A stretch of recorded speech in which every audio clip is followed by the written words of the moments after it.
What's going on YouTube? Robocast Gaming here. Today I'm going to bring you 7 more tips and tricks to help you survive in Unturned. So I hope you guys enjoyed this video, and if you do enjoy at any time, feel free to like and subscribe. Now, if you're wondering what server I'm on my own personal server. It is PEI on robo-survival /PEI/friendly community /TPA. It is a gold server, so if you guys have gold, go ahead and join. It's a lot of fun. Now, again, this video is going to be covering 7 tips and tricks. We just did one of these a couple days ago, and I was really proud of the way it turned out. And I feel like this is going to be a really strong series. So again, if you guys enjoy, feel free to like and subscribe, and let's go ahead and get into the video. Okay guys, so the first tip of this video is actually something kind of new, and it's really annoying, and a lot of people are confused about it. So, a lot of people try to drive their cars, and they kind of just wobble and act all weird like mine's doing right now, and it gets really annoying. It's super annoying actually, and I hope Nelson changes it. Now, the reason why it's wobbling and stuff like this is because there's a new shifting mechanism in the game.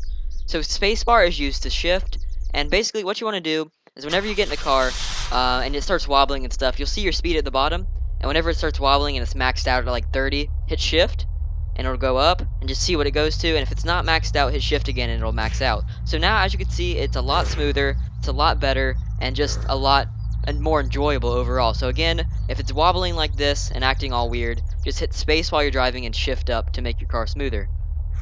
Okay, everybody, so the second tip and trick is something that I've done for quite a while, actually ever since the Canada map. I'm sure some of you guys remember the Canada map. If you do, shout out to you.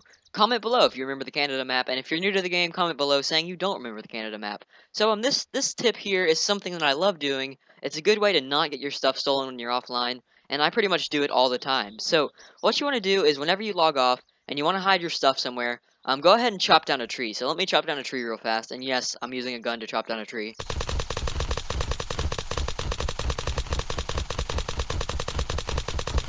Takes a lot longer than I thought it did. Okay, so, come on, tree. Are you serious? Okay, there we go. So what you want to do whenever you log off is once you have a crate, let me go ahead and give myself a crate. Oops, 366/2. Okay, so say you want to hide your stuff when you're getting offline. It's like, oh, if I leave it in a chest, it'll get stolen. If I put it in a vault, it'll get blown up. So what you want to do is chop down a tree again and just place the chest inside the tree.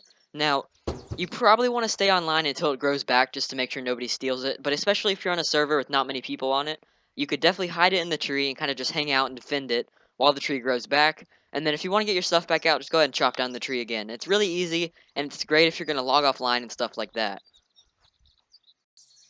Okay guys, so this next tip is something that has been around for quite a while, and actually, surprisingly, most people do not know about this. I actually just recently learned about it about a couple weeks ago. It's a pretty cool trick, and I've been wanting to show it off for a while. And I'm sure, again, some of you guys will know this, some of you won't. So you want to look for a tree that's leaning. I mean, some of them are standing pretty straight up, like that one right there, for example. It's pretty much straight up and down, so you can't do it to this one. But as you can tell, this one right here is leaning a little bit. It's leaning that way. So what you want to do is you want to find a tree that's leaning, and walk up to it.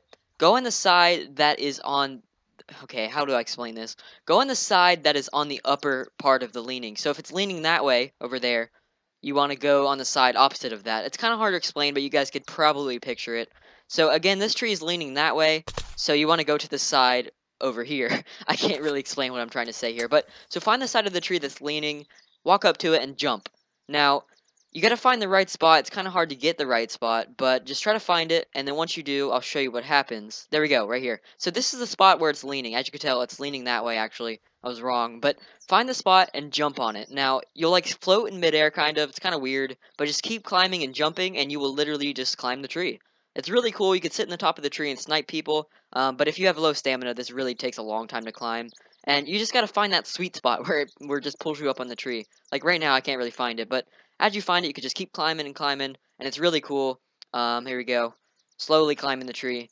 But yeah, it's a really cool tip, especially if you want to snipe people from a tree. So, let me go and chop this down, and I'll show you guys something else. Actually, you know what? We could just travel back to Taylor Beach where I placed that crate. So, if you're wondering, like, why do you need the invisible tree? So, let me show you guys.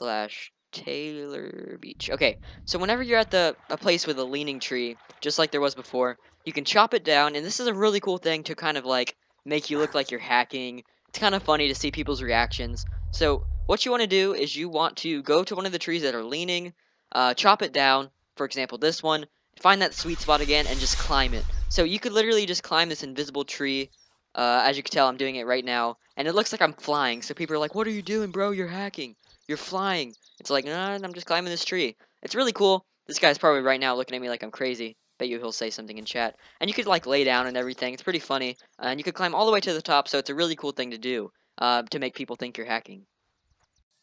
Okay, so this next tip is something that most people who play this game know, but I'm sure some of you guys don't. So this one is pretty cool if you're on an unturned server and you can't find a fresh spawn car. So it's like, oh, the only cars I could find have no gas in them. What am I gonna do? What am I gonna do? So all you need to do to make more fresh spawn cars spawn is just walk up to any car that's obviously not a fresh spawn. Say it has 0% gas. Ignore that this has gas, but it's like, oh no, all the cars have no gas. So what you want to do is you just want to blow up the car, and then whenever you blow it up, more cars will spawn. So as you can tell, I blew it up. And now that means somewhere around the map, at least one more car will spawn. So every car you blow up, one more spawns. Okay, guys, so again, this next one is one that some of you guys may know, but a lot of you probably do not. So, if say you want to raid a base, and it takes forever to get in and everything, say it's a metal base, and you've done some damage to it, but you really don't want to spend a lot of time just sitting there hitting the wall. So, the best thing to do is to grab a car if you can, pull up the car next to the wall, and then blow it up. And every time you do this, it's pretty much the equivalent of throwing a grenade, so it's a lot faster. You could blow up the cars next to the walls, and it makes you bust through them a lot faster. Okay, guys, so the final tip on the 7 tips to survive an unturned list is this one. Make your skins green. So, for example, I know a lot of people make their skins like bright orange or purple or something because they think it looks cool, but I would not recommend it because you don't blend in.